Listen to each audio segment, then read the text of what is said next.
창세기, 출애굽기, 레위기, 민수기, 신명기, 이 5개를 모세의 오경이라고 부르죠.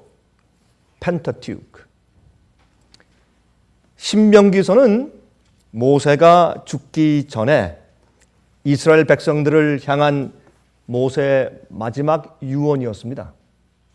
우리가 사람이 죽기 전에 유언을 하면 우리가 온 마음을 다해서 귀를 기울이고 듣고 또 그것을 따라 이행해 주기 위해서 최선을 다하는 것이 상례입니다. 여러분, 죽기 전에 남기는 마지막 부탁이었습니다. 모세는 창세기와 출애굽기와 레위기와 민수기에 기록된 그 말씀들을 다시 요약해서 반복하여서 기록하였습니다. 특별히 출애굽기 20장에 있는 10계명, 하나님의 율법을 받았죠. 그리고 또 모세에게 이스라엘 백성들을 위한 의문의 율법에 대해서 특별한 지시를 받았습니다. 그는 그 하나님의 율법과 규례들을 다시 반복해서 기록해 주신 것입니다. 그리고 또 그것을 어떻게 그들의 실생활에 적용할 수 있는지에 대해서 자세히 기록해 준 것이 신명기입니다. 그래서 이 영어로 Deuteronomy라고 하는 이 신명기의 뜻은 반복한다는 뜻입니다. 그래서 원래 있던 기록한 그 말씀을 다시 재반복해서 기록해 주었다. 주님의 율법을 다시 반복해서 기록했다라고 하는 뜻이 신명기입니다. 이제 우리 신명기 1장 1절부터 8절까지 있는 말씀을 좀 펴서 같이 좀 보면서 이 말씀을 같이 좀 상고해 보도록 하십시다. 신명기 1장 1절부터 8절입니다. 이는 모세가 요단 저편 숲 맞은편의 아라바 광야 곧 바란과 도벨과 라반과 하세롯과 다사합 사이에서 이스라엘 무리에게 선포한 말씀이니라. 호렙산에서 세일산을 지나 가데스 바네아에까지 10하루 길이었더라. 제40년 11월 그달 초1일에 모세가 이스라엘 자손에게 여호와께서 그들을 위하여 자기에게 주신 명령을 다 고하였으니 때는 모세가 헤스본에 거하는 아모리 왕 시온을 쳐 죽이고 에드레이에서 아스타롯에 거하는 바산 왕 옥을 쳐 죽인 후라. 모세가 요단 저편 모압 땅에서 이 율법 설명하기를 시작하였더라. 일러스되. 여러분, 이 말씀은 지금 모세가 죽기 전에, 다시 말해서 출애굽을 한 지 40년 이후에 이제 가데스 바네아에 다시 와서 이제 가데스 바네아에 거의 와서 지금 이 비스가산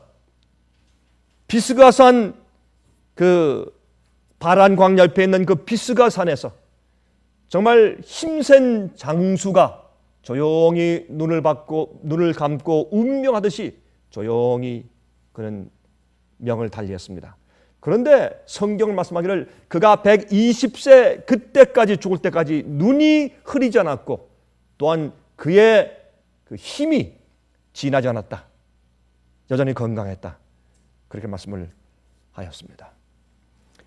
여러분, 여기에 보면 그들이 이제 그 땅에 들어가서 그들이 하나님께서 주신 그 가나안 땅에 들어가서 거기서 지킬 규례와 율법과 명령을 말씀해 주신 것입니다.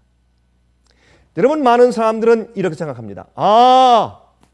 율법과 계명은 우리가 예수 그리스도를 믿기 전에 필요한 것이고 예수를 믿고 십자가의 보혈의 피로 우리가 용서받고 구원받으면 그 다음부터는 계명과 율법은 사실은 꼭 지켜야 구원받는 것이 아닙니다. 예수님의 십자가 이외에는 계명이 필요 없습니다. 그 전에 필요한 것입니다. 이렇게 생각하거나 가르치는 사람들이 꽤 많이 있는 것을 우리가 보게 됩니다. 여러분, 그러나 그것은 정반대인 것을 알 수가 있습니다. 이 주의 백성들이 출애굽한 다음에 가나안 땅에 들어가서 그들이 이제 하나님 백성이 되었기 때문에, 그들이 죄에서 구원받았기 때문에, 그들이 노예에서 해방되어서 나왔기 때문에, 하나님께서 허락하신 땅에 들어가서 이제 선민이 되었기 때문에 그들이 지키고 행해야 할 것이 주님의 명령과 계명이라고 모세는 여기에 말씀하고 있는 것을 우리가 볼 수가 있습니다. 6절부터입니다. 우리 하나님 여호와께서 호렙산에서 우리에게 말씀하여 이르시기를 너희가 이 산에서 거한 지 오래니 방향을 돌려 진행하여 아모리 족속의 산지로 가고 그 근지 곳곳으로 가고 아라바와 산지와 평지와 남방과 해변과 가나안 족속의 땅과 레바논과 큰 강 유브라데까지 가라 하셨나니 여호와께서 너희 열조 아브라함과 이삭과 야곱에게 맹세하사 그들과 그 후손에게 주리라 하신 땅이 너희 앞에 있으니 들어가서 얻을지니라. 여기 주님께서 이제 그들에게 가나안 땅에 들어가기 전에 율법을 허락하셨습니다. 그들이 이제 종살이에서 해방된 다음에 하나님 백성처럼 살아야 합니다. 주님의 성품을 가지고 살아야 합니다. 주님의 뜻대로 살아야 합니다. 그래서 많은 그리스도인들이 생각하는 율법과 계명의 그런 감각과 개념과 이념이 잘못된 것을 우리가 이 신명기를 통해서 우리가 깨닫고 알아야 할 것입니다. 하나님께서는 하나님 진리를 알고 있는, 하나님의 진리의 문화를 가지고 있는 한 백성이 필요하셨습니다. 그래서 온 세상 사람들 앞에 어떻게 살며 무엇을 하며 어떻게 말하며 무엇을 먹으며 어떤 것을 마시며 어떤 옷을 입으며 어떻게 주 앞에 예배하는가, 어떻게 용서받는 것인가, 어떻게 구원을 이루는가 하는 진리를 보여주고 또한 진리의 문화를 가지고 있는 한 백성을 세우셔서 세상의 어둠에서 등대잡이가 등대가 되도록 하신 것입니다. 이것이 선택된 민족이었습니다. 그러나 그 특징을 잃어버리면 더 이상 주님의 선택된 민족이 아닙니다. 주님께서 선택하시고 택했다고 할지라도 그들의 특징과 빛을, 소금이 그 맛을 잃으면 무엇에 쓸 데가 있습니까? 버리요 길에서 밟힌다고 했습니다. 마찬가지입니다. 빛과 진리의 문화대로 살고 그다음 그대로 지키고 있어야 주님의 백성이 되는 것입니다. 여러분, 많은 사람들은 말이죠, 모세 율법에 있는 의문의 율법에 대해서 어떤 의미에서 좀 증오합니다. 참 이상해요. 성경에 있는 율법과 계명 가운데 심지어는 의문의 율법 가운데서도 버릴 것이 아무것도 없어요. 물론 절기 지키는 것들은 예수께서 이 땅에 오셔서 구속하시는 사역을 하실 때에 그 면모, 그 단계들을 예언해 주신 것인데 그들이 잊지 아니하고 계속 행함으로 그렇게 그것을 지킴으로 앞으로 오실 메시아에 대해서 기리도록 하기 위해서 예언적으로 주신 것이기 때문에 메시아가 오신 다음엔 절기 지킬 필요가 없어진 것은 사실이죠. 그러나 아직 좀 남은 것이 있어요. 무엇이 남아 있습니까? 우린 지금 대속죄 일에 살고 있습니다. 영적으로, 상징적으로. 그 다음에 또 무엇이 올 것입니까? 예수께서 오실 때 장막절이 시작될 것입니다. 아직까지 우리는 그런 절기를 남겨두고 있어요. 영적인 상징이지만은. 그러므로 이런 것들은 우리가 버릴 것이 없어요. 모세 율법 가운데서도 버릴 것이 없습니다. 할례. 할례에 무슨 잘못이 있습니까? 요새도 어린아이를 태어날 때다 할례하지 않습니까? 할례가 왜 나쁩니까? 오늘날 잘못 가르치고 잘못 구약에 대한 엉뚱한 생각을 가지고 있고 계명과 율법을 경시하는 가르침을 교회에서 하기 때문에 모르는 백성들이 말이죠, 모세 율법 아니면 십계명 해도 무시하는 정신이 교회에 가득 차 있단 말입니다. 잘못된 것입니다. 고쳐야 합니다. 우리는 이 종교개혁을 끝나지 않았습니다. 여러분, 생에 빚어서 종교개혁을 완성하기 위해서 우리가 최선을 다하고 있기 때문에 이것은 우리가 개혁해야 할 굉장히 중요한 대목입니다. 그래서 현대판 신명기란 제목으로 제가 오늘도 설교를 하고 있는 것입니다. 현대판 신명기. 신명기는 죽지 않았습니다. 성경 말씀은 항상 살아있고 특별히 신명기의 말씀은 오늘 이 세상을 사는 우리에게 굉장히 중요한 의미를 갖는 것입니다. 신년 얼마나 좋습니까? 만약에 우리가 10년마다 한 번씩 우리가 땅을 쉬게 할 뿐더러 우리에게 빚진 자들의 빚을 다 탕감해주고, 노예들을 다 풀어주고, 그렇게 할 수만 있으면 얼마나 좋겠습니까? 사람들이 이기심과 탐욕으로 안 하니까 그렇지. 여러분, 그러면 대대손손이 빚을 물리는 거, 그런 거 없을 거 아닙니까? 여러분, 부모가 빚진 빚을 갖다가 자손대에도 계속해서 은행에 빚을 갚고 이런 거 없을 거 아닙니까? 또 여러분, 50년에 한 번뿐만 아니라 여러분, 성경에 하나님께서 말씀하기를 7년에 한 번씩 안식년 때 또 빚을 갚아주고 말이죠. 노예들, 종들을 다 돌려보내고 얼마나 좋습니까? 그걸 지키면 또 땅을 7년에 한 번씩 쉬게 하면 이렇게 박토가 되고 땅이 이렇게 황폐된 그런 것이 없었을 것 아닙니까? 그러므로 여러분, 성경에 있는 규례와 율법 가운데 버릴 것이 어디 있습니까? 사람들이 오해한 것입니다. 또 건강법 얼마나 좋습니까? 성경에 이렇게 해라, 부정한 음식을 먹지 마라, 정한 음식을 먹어라, 이렇게 해라, 저렇게 해라, 너희 기도는 어떻게 하라. 여러분, 얼마나 좋습니까? 또 부정한 음식과 부정한 마실 것들을 만지지 말라, 얼마나 좋습니까? 병을 어떻게 치료하며 또 병에 대해서 병이 걸렸을 때 어떻게 그것을 막는가 하는 법칙, 나쁜 것이 어디 있습니까? 너희가 의복을 어떻게 입어라. 하나님의 규례와 법칙을 어기고 버리고 무시했기 때문에 오늘날 이 세상은 이렇게 타락했습니다. 왜 교회가 그렇게 도덕적으로 윤리적으로 겉에서 볼 때도 타락한 줄 아십니까? 음악회 가서 쇼를 볼 때 사람들이 입는 옷과 교회 올 때 입는 옷이 별 차이가 없게 그렇게 된 이유가 어디 있습니까? 성경에 있는 신명기의 교훈을 사람들이 무시하고 잊어버렸기 때문에, 잃었기 때문에 그러합니다. 모세는 하나님의 계명을 우리를 살게 하고 우리에게 생명을 주는 계명이라고 강조했습니다. 우리에게 삶을 줄 계명, 우리를 살게 하는, 지키면 우리가 행복하게 될 계명이라고 불렀어요. 그런데 오늘날 많은 그리스도인들이 계명 그런 말이죠. 우리를 얽매이는 것, 우리를 묶는 것, 우리에게 부담되는 것, 우리에게 짐이 되는 것. 정반대입니다. 그렇지 않습니다. 하나님의 계명은 우리를 해방시키는 것이고, 우리를 보호하는 것이고, 우리를 기쁘게 하는 것이고, 우리를 행복하게 만드는 것이고, 우리에게 생명과 삶을 주는 법칙입니다. 신명기 5장 32절부터 33절에 이렇게 말씀했습니다. 그런즉 너희 하나님 여호와께서 너희에게 명령하신 대로 너희는 삼가 행하여 좌로나 우로나 치우치지 말고, 너희 하나님 여호와께서 너에게 명하신 모든 도를 행하라. 좌로나 우로나 치우치지 말고, 누가 무슨 말 하든지, 우리가 사람들 보기 좋으라고 주님을 따릅니까? 우리가 남들의 눈치를 보면서 우리가 주의 계명과 뜻을 따라 행합니까?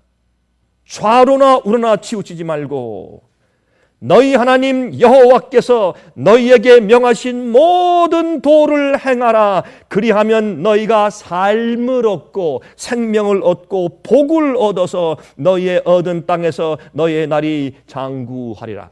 교회 일을 열심히 하기 때문에 복이 오는 것이 아니라, 또한 교회에서 열심히 어떤 것을 하기 때문에, 봉사하기 때문에, 새벽기도에 열심히 다니기 때문에 복이 오는 것이 아니라, 성경을 말씀하기를 하나님께서 말씀하시고 명하신 도를 행할 때에 복이 온다고 말씀되어 있는 것입니다. 주님의 계명을 여전히 어기고 죄를 짓고 죄 습관을 가지고 비즈니스 할 때 여전히 인간적인 잘못된 방식으로 하고 있는데도 돈이 잘 벌린다, 주님께서 축복하셨다. 아닙니다. 마귀가 준 축복입니다. 그럴 수가 없는 것입니다. 주님의 계명을 어기면서 잘못된 죄의 습관을 그냥 하고 있는 자에게 계속 산더미처럼 돈이 몰려오면 그것은 하늘에서 오는 축복이 아닌 것을 우리 그리스도인들은 성경 말씀대로 알아야 합니다. 제가 잘못된 얘기입니까? 너무 지나친 얘기입니까? 제가 이렇게 전하기 때문에 인기가 없습니다. 그러나 좋습니다. 언제 목사가 말씀을 선포할 때 사람들의 인기를 보고 선포했습니까? 잘못된 것입니다. 그 사람이 성경대로 살지 않고 말씀대로 살지 않고 비즈니스도 인간적인 방법으로 하면서 돈만 잘 벌어요. 그래서 200만 불, 500만 불 저택을 사서 지었는데 교회에서 방문 가서 주님 축복해 주셔서 감사합니다 기도하는 것은 잘못된 것입니다. 그것은 마귀의 방식입니다. 하나님께서는 그렇게 하시지 않습니다. 성경은 선포하기를 하나님의 계명과 율례를 명한 대로 순종하고 지키는 자들이 복을 얻는다고 말씀했습니다. 그래서 마귀는 말이죠, 잘못된 축복을 잔뜩 뿌려놓아서 사람들을 혼돈시키는 세상에 우리가 살고 있는 것입니다. 신명기 6장 24절 25절 여호와께서 우리에게 이 모든 규례를 지키라 명하셨으니 이는 우리로 우리 하나님 여호와를 경외하며 항상 복을 누리게 하기 위함이며, 우리가 주님의 계명을 지키는 것은 주님의 축복을 받기 위한 것입니다. 또 말씀했습니다. 또 여호와께서 우리로 오늘날과 같이 생활하게 하려 하심이니라. 우리가 그 명하신 대로 이 모든 명령을 우리 하나님 여호와 앞에서 삼가 지키면 그것이, 주님의 계명을 지키는 그것이 곧 우리의 의로움이니라 할지니라. 우리가요 회개하고 주님의 명령과 계명을 따라서 삼가 지켜 사는 그 삶이 의로움이다. 그것이 믿음으로 말미암아 의롭게 되는 것이라고 성경은 선포합니다.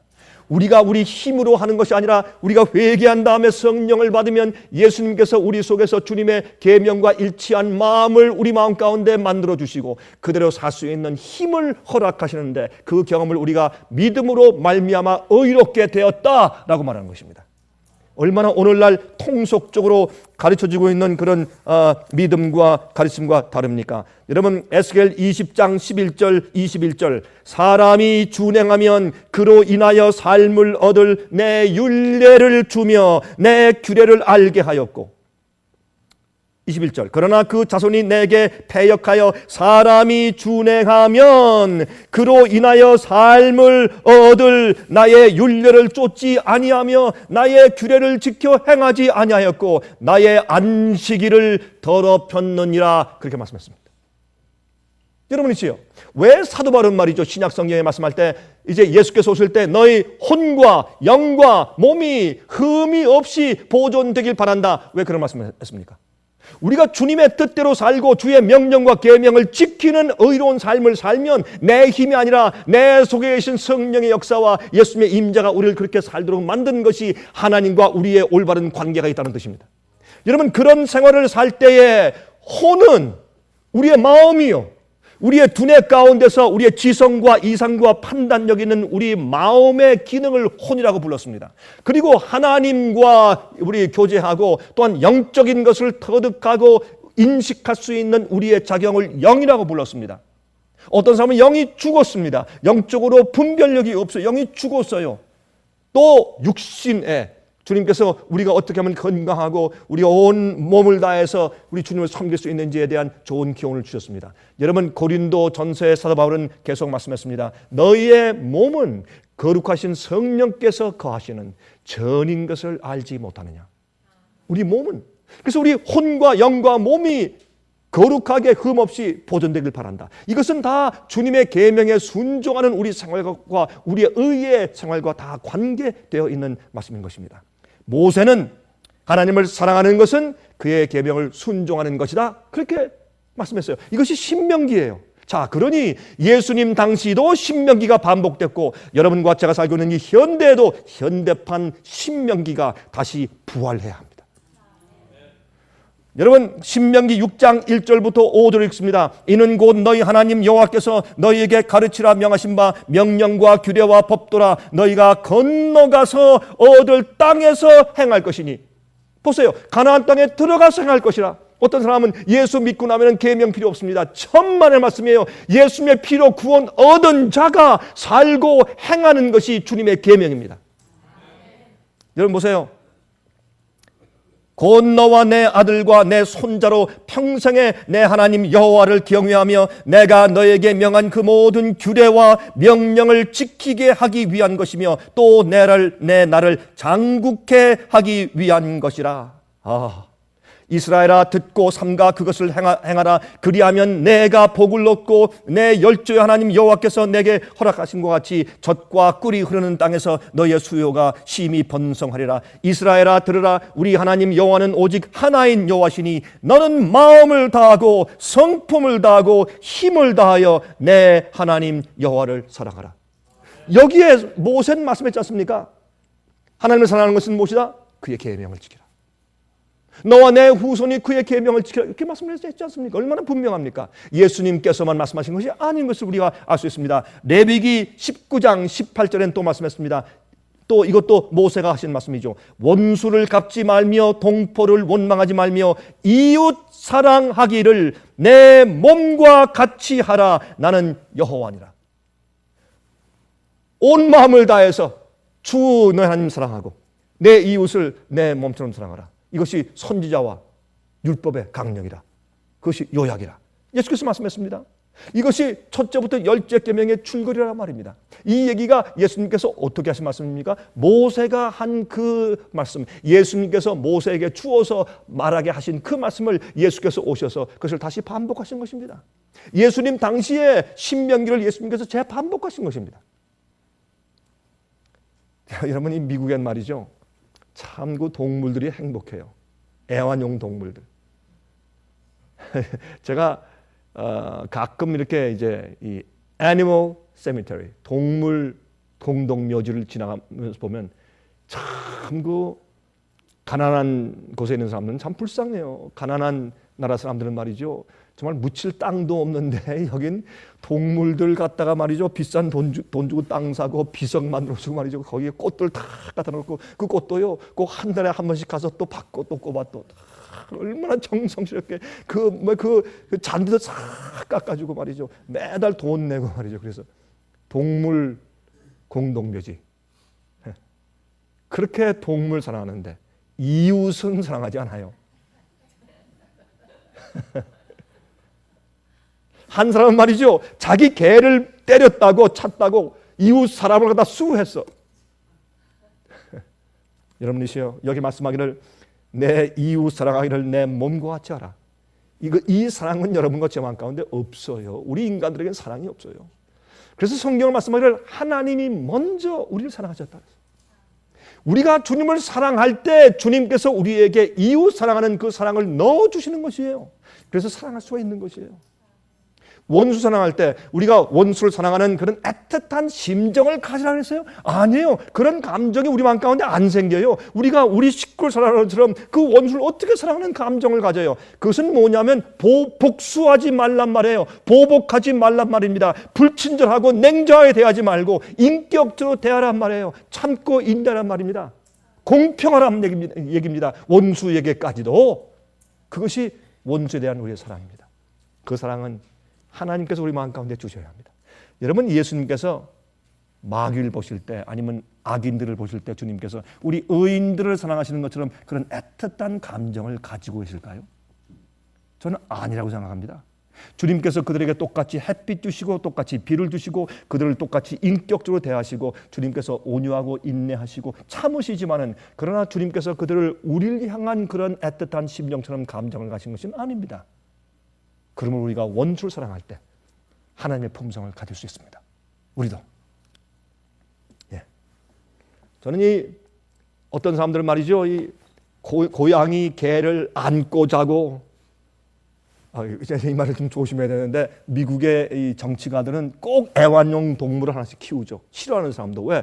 이 투표하는 사람들 가운데서 미국에는 동물 애호가들이 많으니까. 그렇죠? 대통령도 말이죠, 갑자기 동물이 없다가 대통령 당선되면 동물 한 마리씩 끌고 다녀요. 예, TV 카메라에 보이기 위해서. 그렇죠? 그러면 TV 카메라가 없어지면 또 발로 찬다 그러죠. 그런 얘기가 실제 있어요. 어떤 그런 어떤 사람이 말이죠, 이렇게 이제 자서전을 썼을 때 그런 얘기를 쓴 것이 과거에 있었다 그래요. 그거 참 우스운 얘기죠.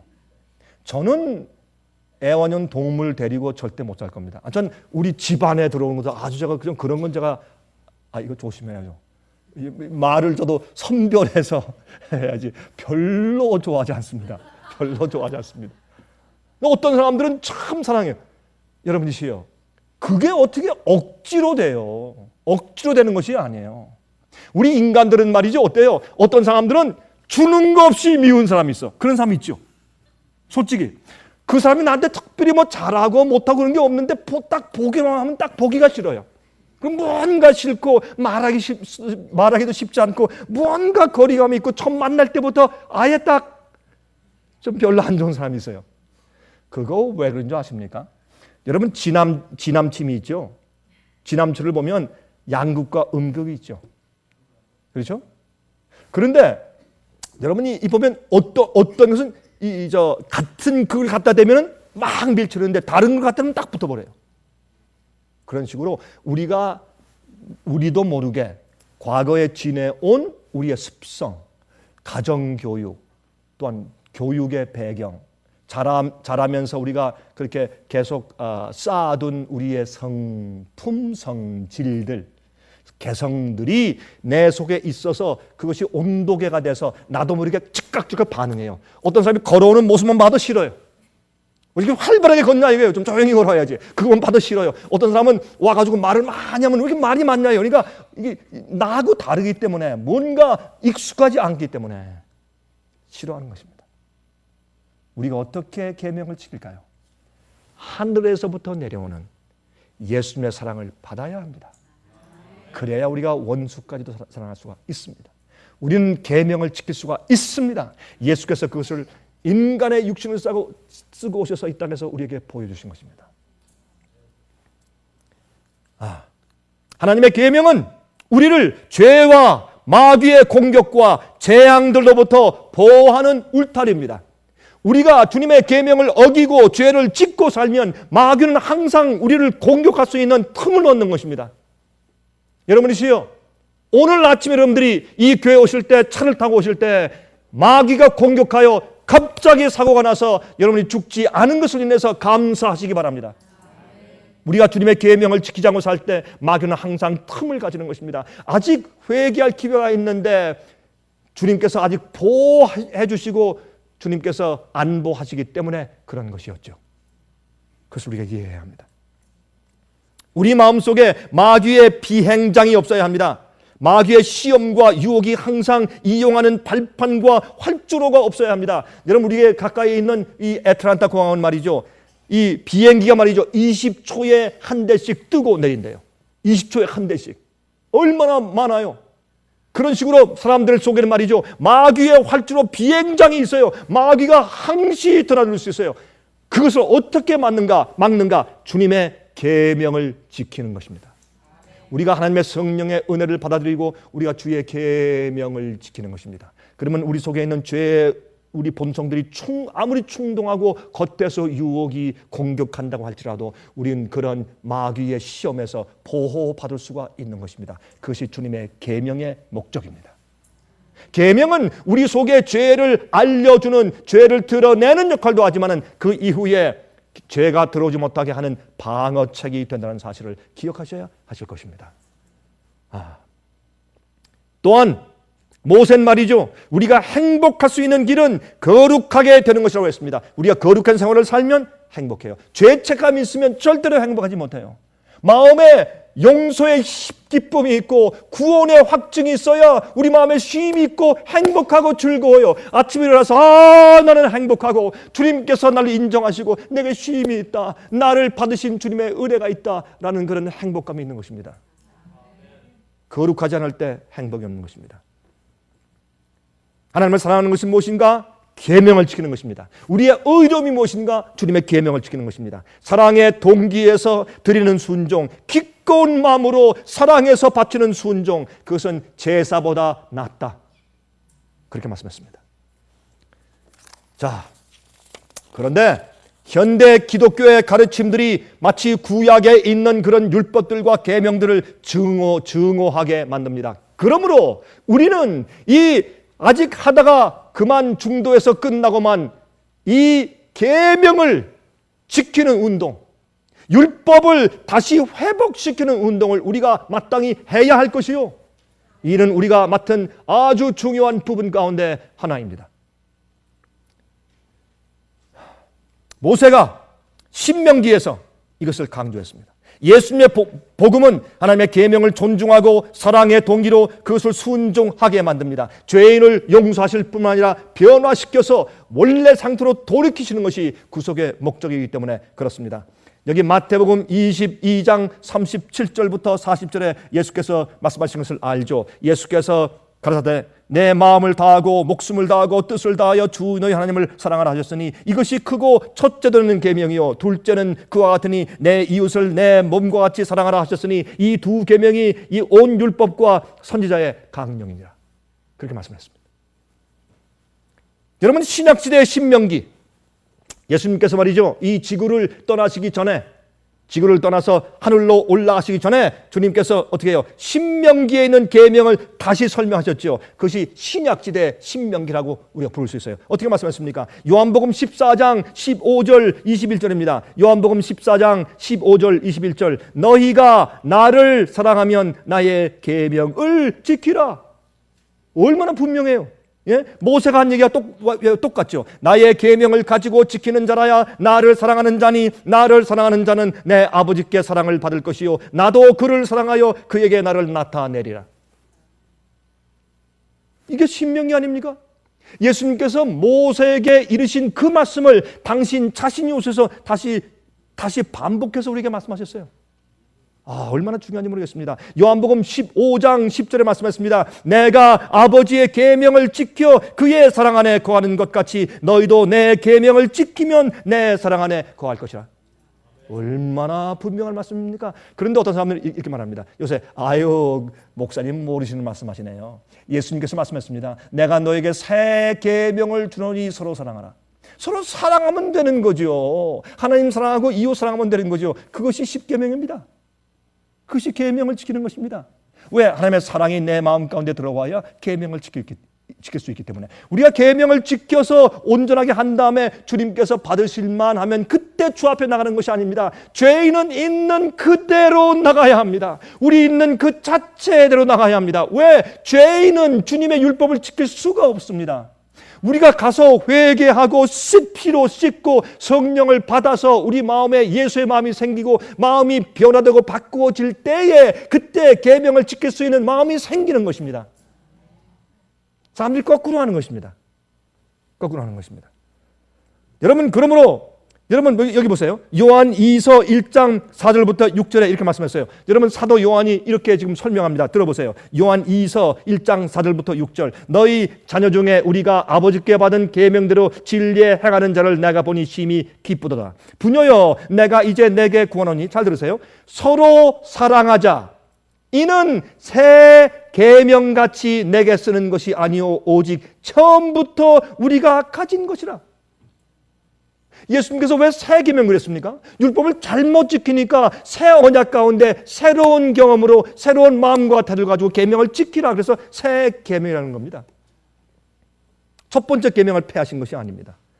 또 사랑은 이것이니 우리가 그 계명을 쫓아 행하는 것이요 계명은 이것이니 너희가 처음부터 들은 바와 같이 그 가운데서 행하라 하십니다. 얼마나 분명합니까? 예? 자, 이제 현대판 신명기. 여러분, 이스라엘 백성들에게만 신명기가 있었던 것이 아닙니다. 예수께서 오셨을 때 신명기의 말씀을 그대로 다시 쉽게 재해석해서 반복해 주시었습니다. 오늘날 예수께서 이 땅에 두 번째 오시기 바로 직전에 그 마지막에 살고 있는 여러분과 제 이 시대에 무엇이 필요합니까? 현대판 신명기가 필요합니다. 주님의 명령, 우리가 지키면 삶을 얻을, 우리가 지키면 축복을 얻을, 우리가 지키면 행복하게 될 그 계명을 다시 가르쳐서 순종하여 지키게 만드는, 그래서 회개한 열매가 생기게 만드는 그 경험이 지금 이 시대에 필요합니다. 사도 요한은, 침례 요한은 말했습니다. 침례 요한은 말하기를 너희가 회개하여 회개에 합당한 열매를 맺으라 그랬어요. 우리가 회개에 합당한 열매를 맺는 것이 무엇입니까? 우리가 거듭난 증거가 무엇입니까? 주님을 사랑하는 것입니다. 주님을 사랑하는 증거와 열매가 무엇입니까? 하나님의 계명들을 지키고 순종하는 것입니다. 하늘 가나안에 들어가기 전에 현대판 신명기가 반복되어야 합니다. 여러분 아십니까? 요한계시록엔 말이죠, 하나님의 계명이란 단어가 2번 나와요. 하나님의 계명이란 단어가 꼭 2번 나옵니다. 근데 이 2번 나오는 이 2번의 내용이 어디에 있는 줄 아십니까? 마지막 시대에 하나님께서 인정하시는 교회가 많고 교인들도 많고 교파가 많은, 이렇게 믿는 자가 많은 이 마지막 시대에서 하나님께서 참으로 인정하시는 진정한 참교회, 여자의 남은 자손, 마지막 환난 때 짐승의 표를 받지 아니하고 하나님의 인을 받고 서는 자들, 핍박을 받는 자들, 주님의 참 백성들이 누군가라고 지목하시는 대목에서만 하나님의 계명이란 단어가 등장합니다. 요한계시록 12장 17절의 말씀했습니다. 용이 여자에게 분노하여 돌아가서 그 여자의 남은 자손 곧 하나님의 계명을 지키며 예수의 증거를 가진 자들로 더불어 싸우려고 바다 모래 위에 섰더라 그랬습니다. 다시 말해서 신명기의 성품을 가지고 있는 자들, 세상을, 가나안 땅에 들어가서 그들이 어떻게 살아야 할지를 가르쳐주고 분명한 진리를 보여주고 빛을 주는 그런 모세 같은 품성을 가진 자들, 계명을 지키는 자들이라고 성경은 말하는 것입니다. 여러분, 성경에서 말이죠, 죄를 짓지 말라고 했습니다.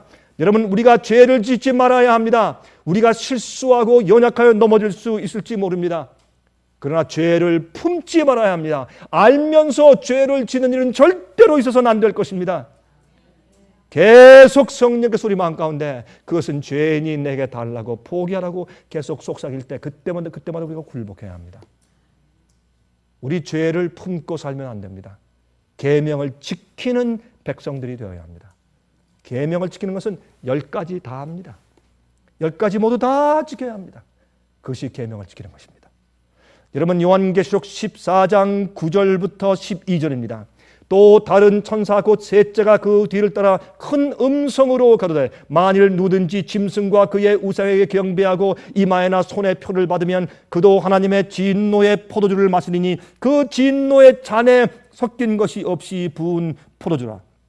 거룩한 천사들 앞과 어린 양 앞에서 불과 유황으로 고난을 받으리니 그 고난의 연기가 세세토록 올라가리로다. 짐승과 그의 우상에게 경배하고 그 이름의 표를 받는 자는 누구든지 밤낮 쉼을 얻지 못하리라 하더라. 이 마지막 경고의 끝에 이렇게 결론을 맺습니다. 성도들의 인내가 여기 있나니 저희는 하나님의 계명과 예수 믿음을 지키는 자니라. 예수 믿음이 무엇입니까? 우리 같은 이런 타락한 육체 속에 들어와서 사시면서도 하나님 아버지의 계명을 지키며 죄를 범하지 않으셨습니다. 그것이 예수의 믿음입니다.